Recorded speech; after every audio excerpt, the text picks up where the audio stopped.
नमस्कार दोस्तों, कैसे हैं आप सब। स्वागत है आप सभी का आज की मार्केट चर्चा में। जो मार्केट है बिल्कुल वीरेंद्र सहवाग की तरह खेल रहा है। जो लोग 90s के हैं या जिन्होंने वीरेंद्र सहवाग को देखा है स्टार्टिंग में अपने शुरुआत में खेलते हुए शुरुआती दौर में, वो लोग रिलेट कर जाएंगे इस बात से। ऐसा इसलिए बोल रहा हूँ मैं क्योंकि जैसे सहवाग जब खेलने आता था तो ऐसा लगता था कि भाई हर बॉल पे मारेगा, हर बॉल पे चौके छक्के मारेगा, हर बॉल पे बल्ला घुमाता था। और जब तक वो बल्ले घुमाता रहता था जब तक लोग मजे लेते रहते थे कि बड़ा मज़ा आ रहा है, बड़ा मज़ा आ रहा है। लेकिन कहीं ना कहीं अंदर ही अंदर डर बना रहता था, सबके दिमाग में रहता था अरे भाई संभल के खेल, अभी आउट होएगा, अभी आउट होएगा। हर दूसरी गेंद पे ऐसा लगता था अभी आउट होएगा यार, ये क्यों आराम से नहीं क्यों नहीं खेल रहा है। वो का वो हाल आजकल मार्केट का हो रखा है। मार्केट में अगर आप निफ्टी की बात करें, निफ्टी रोज डेली लेवल पे निफ्टी, बैंक निफ्टी, सेंसेक्स जिसकी बात कर लो, जो गोल्ड, सोना, चांदी, मेटल्स ऑल टाइम हाई पे ऑल टाइम हाई लगा रहे हैं। लोगों को बड़ा मज़ा आ रहा है, जिसने पैसे लगा रखे हैं उसके खूब पैसे बन रहे हैं, आराम से बैठे बैठे पैसे बन रहे हैं। प्रॉब्लम यह है कि पता नहीं चलेगा कब किस दिन क्रैश आएगा, है ना। वो किस दिन आउट हो जाएगा वो आइडिया नहीं लगेगा। तो सबके मन में एक डर बैठ गया है कि अभी क्या करें, इसको बैटिंग दें कि नहीं दें, इसमें पैसा लगाएं कि नहीं लगाएं, कब गिर जाए कब आउट हो जाए। तो वो एक डर है जो बिल्कुल वीरेंद्र सहवाग जैसा डर जो हमारे दिमाग में हुआ करता था, बिल्कुल वैसा का वैसा निफ्टी ने बना दिया है और मार्केट ने बना दिया है। तो थोड़ी सावधानी रखिए। बाकी आज मार्केट की पूरी चर्चा करते हैं। मार्केट के साथ साथ बाकी कौन से सेक्टर्स तेज रहे, आगे का क्या व्यू है निफ्टी में, बैंक निफ्टी में, उस सब के बारे में बात करेंगे। आखिरी में मैं रिलायंस इंफ्रा करके एक कंपनी है जिसने आज लोअर सर्किट लगाया है, अनिल अंबानी साहब की कंपनी है, उसके बारे में ज़रूर एक बात करना चाहूँगा आज। उसके बारे में स्पेसिफिक एक टिप देना चाहूँगा मैं आप लोगों को, जिसके बारे में मैं कई बार बात कर चुका हूँ। तो एंड तक बने रहिए इस वीडियो में, उसमें उसके बारे में बात करेंगे। शुरू करते हैं निफ्टी के डिस्कशन से। तो निफ्टी ने आज 22,720 की ओपन दी, मतलब काफ़ी अच्छा गैप अप ओपन दिया, कम से कम 70 पॉइंट ऊपर का गैप अप ओपन दिया। सुबह सुबह गिफ्ट निफ्टी भी शो कर रहा था कि मार्केट आज पॉजिटिव मूवमेंट से खुलने वाला है, ऑलमोस्ट 85 पॉइंट्स के ऊपर खुलने वाला है। तो बिल्कुल वैसा ही हुआ और मुश्किल से एक बार थोड़ा सा डाउनफॉल दिया, विच इज़ 22,675 के आसपास जाके लो बनाया। ये भी शुरुआत के आधा पौन घंटे में बना दिया, उसके बाद से ऊपर की चाल शुरू कर दी। तो आज काफ़ी बुलिश मोमेंटम में था, ऐसा लग रहा था कि आज निफ्टी सारे रिकॉर्ड तोड़ने के मूड में है। वापस से ऑल टाइम हाई बनाया 22,775, मतलब 22,800 के ऑलमोस्ट पास बहुत करीब पहुंच गया है। मतलब आप ये मान के चलिए कि 22,800 टच करने ही वाला है, मतलब जरा सी कमी छोड़ दी है 20-25 पॉइंट की, लेकिन 22,800 टच कर गया है। ऊपर से हल्की सी बिकवाली आनी है तो वो बिकवाली आती है और डेली बिकवाली आ रही है। आज फिर बिकवाली आई ऊपर से, लेकिन बिकवाली बहुत तेज़ नहीं आई, वही 25-30 पॉइंट की बिकवाली आके 22,750-40 के आसपास क्लोज कर गया निफ्टी। तो अगर आप कैंडल देखेंगे तो कैंडल तो बिल्कुल डोजी पैटर्न की बनी है। तो कैंडल में आपको लगेगा कि यार ये तो फ्लैट कैंडल है, जहाँ से ओपन हुआ वहीं पर क्लोज हो गया। लेकिन आज ओपन ही गैप अप हुआ था, वो इंपॉर्टेंट है। जो हम लोग सोच रहे थे कि नीचे का लेवल 22,500 के आसपास टच करेगा, जो ऑप्शन चेन एनालिसिस के हिसाब से भी दिख रहा था, जो हम लोगों को दिख रहा था लेवल्स के हिसाब से भी, कहीं आसपास भी नहीं गया, 22,650 भी नहीं गया, सीधे ऊपर की चाल दिखाई और ऊपर ही आराम से ऊपर सेटल हो गया, ऊपर से नीचे उतरने की कोशिश भी नहीं करी। तो निफ्टी काफ़ी बुलिश मोमेंटम में है, मतलब ऐसा लग रहा है कि निफ्टी को तोड़ने के लिए कोई ट्रिगर ही नहीं है अभी आज के टाइम पे, मतलब बायर्स को रोकने के लिए कोई ट्रिगर ही नहीं है। इसीलिए ज़्यादा कॉन्शियस रहने की जरूरत है, इसीलिए ज़्यादा मन में डर भी लग रहा है। अंदर ही अंदर सबको थोड़ा थोड़ा डर लग रहा है कि यार ये कहीं तो एक बार जाके थोड़ा सा सेटल हो। मेरा मानना यह है कि थोड़ा सा एक बार इसको कंसोलिडेट होना पड़ेगा, या फिर ये एक बार 22,800 टच भी कर जाए, 22,800 टच करे और उसके बाद एक बार नीचे आए 22,600-650 के आसपास रुक के, और उसके बाद मतलब बेसिकली 23,000 की यात्रा स्टार्ट करें। 23,000 टच करने के मूड में है पूरा अगले 1 महीने के अंदर, मुझे लगता है 1 महीना भी ज़्यादा बोल दिया शायद मैंने, 23,000 को टच करेगा। लेकिन 23,000 से पहले एक डिप इसको देना चाहिए। 23,000 तक अगर बिना डिप पे पहुंच रहा है तो थोड़ा रिस्की हो जाएगा मार्केट में, काफ़ी लोगों के ऊपर के लेवल पर अटकने की बहुत दिक्कत रहेगी। तो सावधानी से काम कीजिए जो भी आप लोग इंडेक्स में या फिर निफ्टी रिलेटेड स्टॉक्स में काम कर रहे हैं। अगर लेवल्स की बात करें तो वही सपोर्ट का लेवल हो जाएगा 22,550 के आसपास का भी सपोर्ट बना हुआ है। तो वहाँ पे अगर उसके नीचे जाता है तो ही निफ्टी को नेगेटिव माना जाएगा। जब तक वहाँ पर जा रहा है और वहाँ से रिवर्सल ले रहा है तो हम ये मानेंगे कि निफ्टी में पूरा पॉजिटिव मोमेंटम है, निफ्टी 23,000 की तैयारी कर रहा है। तो आप लोग आराम से बाय ऑन डिप्स वाला फार्मूला अपनाते रहिए, और जैसे जैसे अगर 22,600 पे मिले तो 22,600 पे स्टॉक्स, अगर इंडिविजुअल स्टॉक्स खरीदना है तो स्टॉक्स, अगर निफ्टी खरीदना है तो निफ्टी, सिमिलरली 22,550 के आसपास तक भी मिले तो भी आप लोग निफ्टी के अंदर इन्वेस्टेड रह सकते हैं और रिलेवेंट स्टॉक्स के अंदर इन्वेस्टेड रह सकते हैं। उससे नीचे जाए तो आपको लोगों को एग्जिट के ऑप्शन तलाशने चाहिए कि भाई कहाँ पे एग्जिट करना है। ऊपर की बात करें तो अभी के लिए जो इमीडिएट रेजिस्टेंस लग रहा है वो 22,800 का ही लग रहा है। 22,775 पे आगे वापस नीचे आया है तो अभी वापस से 22,800 तोड़ना पड़ेगा। एक बार कन्विंसिंगली 22,800 तोड़े और कन्विंसिंगली तोड़ने के बाद एक बार एक डिप दे और वहाँ से डिप के बाद सीधे 23,000 के पास जाकर रुके, तब मुझे लगता है मार्केट अपनी चाल कन्विंसिंगली पूरी करेगा। फिर मुझे लगता है कि 23,000 हमें कंफर्टेबल लेवल लगने लग जाएगा कि ठीक है 23,000 पे जाके वेट किया जा सकता है। ये तो एक हुआ। आज वैसे तो बैंक निफ्टी दोनों की एक्सपायरी थी, तो अब ऑप्शन चेन रिलेटेड कोई डेटा अभी नया बना नहीं है, वो फ्राइडे से स्टार्ट होगा, तो तभी बात करेंगे। फ्राइडे कल की छुट्टी रहेगी, कल ईद की छुट्टी है, तो कल मार्केट्स बंद रहेंगे ऑल ओवर इंडिया ही, तो कल कुछ भी ट्रेडिंग नहीं होगी। कल जो भी होगा केवल यूएस मार्केट को टुवर्ड्स दी एंड आप लोग थोड़ा बहुत नोटिस कर सकते हैं, ताकि आप लोग को आइडिया लगे कि फ्राइडे को किस तरह की ओपनिंग हो सकती है। Could it be a gap up opening again और could it be a bit lower opening, but बहुत ज़्यादा मुझे लगता नहीं कुछ खास फ़र्क पड़ने वाला है। एक आंकड़ा आया है जो आपको ध्यान रखना है, एक यूएस में इन्फ्लेशन का आंकड़ा है, सीपीआई का आंकड़ा निकलता है, तो वो आया है, वो थोड़ा सा नेगेटिव आया है। जो यूएस के हिसाब से ऐसा लग रहा है कि जो यूएस में इन्फ्लेशन के बेस पे ही फेड रेट कट्स का जो डिसीजन होता है ना, वो काफ़ी कुछ इन्फ्लेशन पे डिपेंड करता है। तो जो सबको लग रहा था, जो रिसेंटली पावेल साहब ने बयान भी दिया था कि हम 3 बार फेड रेट कट करेंगे, अब जो इन्फ्लेशन का आंकड़ा आया है वो थोड़ा सा गड़बड़ आ गया है, वो थोड़ा सा बढ़ा हुआ आ गया है, तो उस लिहाज से लग रहा है कि शायद और थोड़ा डिले हो जाए फेड रेट कट्स के अंदर, और इस बार जो 3 सोच रहे थे कि 3 कट्स होंगे, उसकी बजाय हो सकता है 2 कट हो। तो एंटिसिपेशन की बात है, देखते हैं डाउ जोन्स, नैस्डैक, ये सब लोग ये सब इंडेक्सेस कैसे रिएक्ट करते हैं, यूएस मार्केट कैसे रिएक्ट करता है, उसके बेस पे फ्राइडे को निफ्टी की चाल भी डिफाइन होगी। तो थोड़ा सा ये नज़र में जरूर रखें कि इस आंकड़े के चक्कर में यूएस मार्केट और ग्लोबल मार्केट किस तरह से रिएक्ट किए हैं। दूसरा जो बड़ा ट्रिगर है, जो इस वीक का नहीं है तो नेक्स्ट वीक का जरूर है, क्योंकि फ्राइडे को रिजल्ट आने शुरू हो जाएंगे। फ्राइडे को टीसीएस का रिजल्ट आएगा, टीसीएस हैवी वेट है निफ्टी का, तो जिस दिन टीसीएस का रिजल्ट आएगा वो आईटी में भी बहुत बड़ा हैवी वेट है, ऑब्वियसली सबसे बड़ी कंपनी आईटी की, और निफ्टी में भी बहुत हैवी वेट रखता है। तो अगर टीसीएस का आंकड़ा उम्मीदों से खराब आ गया तो मुझे लगता है काफ़ी नेगेटिविटी आ जाएगी, पूरे निफ्टी में भी आ जाएगी, वो पूरे निफ्टी को नीचे उतार लेता है, वो आईटी को भी उतार लेता है, और एक बार टीसीएस का आंकड़ा खराब आया तो रेलेवेंट स्टॉक्स जितने भी हैं, इन्फोसिस, एचसीएल, टेक महिंद्रा, अपने बिरला सॉफ्ट जितने भी हैं, वो सब थोड़ी थोड़ी नीचे की चाल दिखा देंगे। तो आईटी में, लेकिन अगर अच्छे आए तो आईटी बहुत तेजी भाग सकता है। अभी सपोर्ट लेवल पे है, मैंने आपको कहा था कि आईटी में नज़र रखिए, लेकिन अभी इन्वेस्ट ना करें। अभी फ्राइडे को भी इन्वेस्ट करना अवॉइड करिए। थोड़ा बहुत मोमेंटम दिखे तो आप थोड़ा मोमेंटम का गेम खेलना चाहें तो खेल सकते हैं, क्योंकि जिस दिन रिजल्ट आता है उस दिन थोड़ा बहुत मोमेंटम जरूर मिल जाता है स्टॉक के अंदर, टीसीएस वगैरह में आपको मिल जाएगा। तो मोमेंटम का गेम खेलना चाहें तो खेलें, लेकिन बहुत ही कॉन्शियसली गेम खेलें, with strict stop loss game खेलें, क्योंकि जिस हिसाब से रिजल्ट आएंगे उसके बेस पे ही आगे की चाल डिफाइन होगी। हो सकता है एकदम से गैप अप हो जाए और एकदम से गैप डाउन भी हो सकता है मंडे को। तो आईटी स्टॉक्स में थोड़ा संभल के काम करें, बट ये बहुत बड़ा ट्रिगर है, इसकी नज़र रखें। हम टीसीएस के रिजल्ट्स को डिस्कस भी करेंगे, अगर फ्राइडे को मौका नहीं मिला तो डेफिनेटली वीकेंड पे सैटरडे या संडे को टीसीएस का रिजल्ट डेफिनेटली डिस्कस करेंगे। इसके अलावा जो तीसरा ट्रिगर है अभी मार्केट के लिए, वो है इलेक्शंस अभी 19 अप्रैल से फेज़ 1 स्टार्ट हो जाएगा।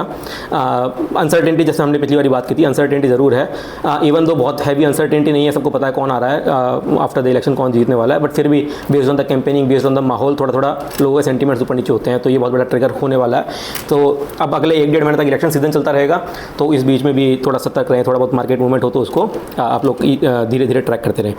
तो ये तो बात हुई निफ्टी की, ओवरऑल मार्केट की। ओवरऑल बात की मैं बताऊं मार्केट के और निफ्टी की बात करूं तो मेरे को काफ़ी बुलिश लग रहा है। जब तक कि 22,550 या 22,500 के नीचे नहीं उतरता तब तक आप लोग पूरी तरह से उसमें इन्वेस्टेड रहें और आराम से मजे से जो पैसा बन रहा है उसको लेके बैठे। बैंक निफ्टी की बात करें तो बैंक निफ्टी ने बिल्कुल निफ्टी जैसी चाल चलाई है। आज बैंक निफ्टी ने एक और ऐतिहासिक आंकड़ा तोड़ दिया, विच इज़ 49,000 का लेवल भी आज ब्रेक कर दिया। तो साइकोलॉजिकल लेवल होता है, मतलब कोई खास फर्क पड़ता नहीं है, लेकिन साइकोलॉजिकल लेवल होता है। तो लोगों ने अब जैसे ही 49,000 टूटता तो 49,000 will become an important resistance and support, जो भी बेस्ड ऑन अभी बैंक निफ्टी कहाँ पर है। तो अभी 49,000 को ब्रेक करने के बाद वापस से नीचे थोड़ा सा 49,000 के नीचे ही बंद हुआ है। अभी के लिए लेवल्स की बात करेंगे तो कल वाले लेवल्स मेरे हिसाब से इंटैक्ट हैं। 48,500 will be the support and 49,000 will be resistance for now. The moment it breaks resistance, 49,000 वाला resistance convincingly and it ends the day over 49,000, that's when you will start thinking of 49,000 as the support and then उसके ऊपर की चाल it will start ना। तो मुझे लगता है निफ्टी बैंक निफ्टी दोनों साथ में ही भागेंगे, जब भागेंगे बिकॉज बैंक्स पूरा साथ दे रहे हैं निफ्टी का इन दिनों। तो जैसे जैसे बैंक निफ्टी ऊपर चढ़ता जा रहा है वैसे वैसे निफ्टी ऊपर चढ़ता जा रहा है। इसमें भी एक डिप एक्सपेक्टेड है, तो एक डिप का जरूर ध्यान रखें कि एक डिप आएगा उसके बाद ही 49,000 के ऊपर की चाल शुरू होगी। तो दोनों निफ्टी बैंक निफ्टी में मुझे लग रहा है एक आध दिन का डिप आने के बाद वापस ऊपर चलेगा, बट नेगेटिविटी कहीं नहीं है। ओवरऑल मार्केट ब्रेथ की बात करें तो 1176 स्टॉक्स ग्रीन में बंद हुए हैं, 1014 स्टॉक्स रेड में बंद हुए हैं। तो ऑलमोस्ट 1:1 का रेशो रहा आज ग्रीन एंड रेड का, जो कि अच्छा खासा है। इसमें कोई मुझे लगता नहीं कि कोई बेयरिशनेस है, कोई नेगेटिवनेस नहीं है। निफ्टी की स्पेसिफिकली बात करेंगे तो 31 स्टॉक्स ग्रीन में बंद हुए हैं, 90 स्टॉक्स रेड में है। तो मतलब निफ्टी तो है ही ग्रीन ही हो रहा है, निफ्टी के बहुत अच्छा majority of the stocks green में ही बंद हो रहे हैं। तो कोई दिक्कत, कोई चिंता की बात लग नहीं रही है निफ्टी में भी और ओवरऑल मार्केट में भी। Mid caps and small caps की बात करें तो वो भी 0.1% तक ऊपर थे। तो ओवरऑल मार्केट में आज चारों तरफ कुछ भी कंसर्निंग नहीं था देखा जाए तो। अगर हम लोग सेक्टर्स की बात करें तो सेक्टर्स में भी एक फार्मा को छोड़ दीजिए, फार्मा में भी बहुत मामूली गिरावट थी ओवरऑल फार्मा सेक्टर के अंदर, विच इज़ 0.3% के आसपास की गिरावट थी। इंडिविजुअल स्टॉक्स थोड़े बहुत नीचे गिर रहे थे, बाकी अदरवाइज नहीं गिरे थे। लेकिन अगर हम लोग बुलिश सेक्टर्स की बात करें तो PSU बैंक सेक्टर बहुत काफ़ी बुलिश था, मेटल्स बहुत बुलिश थे, मेटल्स कई दिनों से बुलिश चल रहे हैं, और एक एनर्जी सेक्टर काफ़ी बुलिश था। PSU बैंक्स के अंदर PNB, बैंक ऑफ बड़ौदा की हमने पिछले कुछ हफ्ते पहले बात भी की थी। रिसेंटली हमारी बात करने के बाद रिसेंटली कंसोलिडेट हुआ था, हल्का सा डिप भी आया था, अभी कल आज वापस से खरीदने के मौके थे उसके अंदर। थोड़ा सा अगर आप लोग एवरेजिंग करना चाहें ऑलमोस्ट उसी रेट पे जिस रेट पे हमने पिछली बार बात की थी उसी रेट पे अभी भी चल रहा है, बट फिर भी अगर आप लोग ऐड करना चाहें अपनी पोजीशंस के अंदर तो अभी कर सकते हैं। बैंक ऑफ बड़ौदा के अंदर काफ़ी अच्छी पोजीशन में टेक्निकली काफ़ी अच्छी तरह से लेड आउट है बैंक ऑफ बड़ौदा। कोई खरीद बेच की राय नहीं है यहाँ पे, मैं डिस्क्लेमर देना चाहूँगा। It's just that you should take your own decisions based on your financial advisers and your own intelligence and knowledge. I am just discussing all the levels that I seem are comfortable currently based on my buying capacity and my risk taking capacity. बाकी Kotak bank भी ऐसा चल रहा है, उसकी और बात कर लेंगे। मेटल्स की बात करें तो मेटल्स तेज हैं। वेदांता आज बहुत तेज हो गया था, वेदांता पिछले कई दिनों से तेज है, धीरे धीरे ऊपर की चाल चल रहा था, आज एकदम से 6.5-7% तक ऊपर चला गया, तो वेदांता हैवी हो गया है। NMDC आज बहुत तेज भाग रहा था, ऑलमोस्ट 5% की तेजी दिखाई है NMDC ने। मेटल्स में पिछले कई दिनों से, मेरे हिसाब से पिछले एक हफ्ते से मैं मेटल्स के लगातार बोल रहा हूँ कि मेटल्स बहुत तेज चाल दिखा रहे हैं। बीच में कहीं भी आपने अगर डिप में पकड़ा होगा मेटल्स को तो आप अच्छा खासा पैसा बना रहे होंगे, लेकिन अब टाइम आ गया है कॉशियस होने का मेटल सेक्टर में।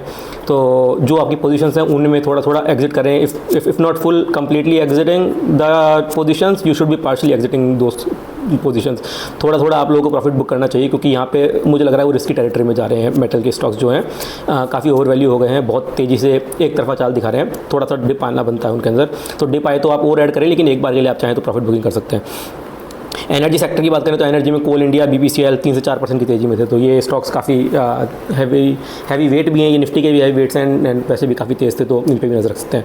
कोल इंडिया स्पेसिफिकली मैं बात करूँगा तो कोल इंडिया में काफ़ी अच्छी बाइंग अपॉर्चुनिटी बन रही है।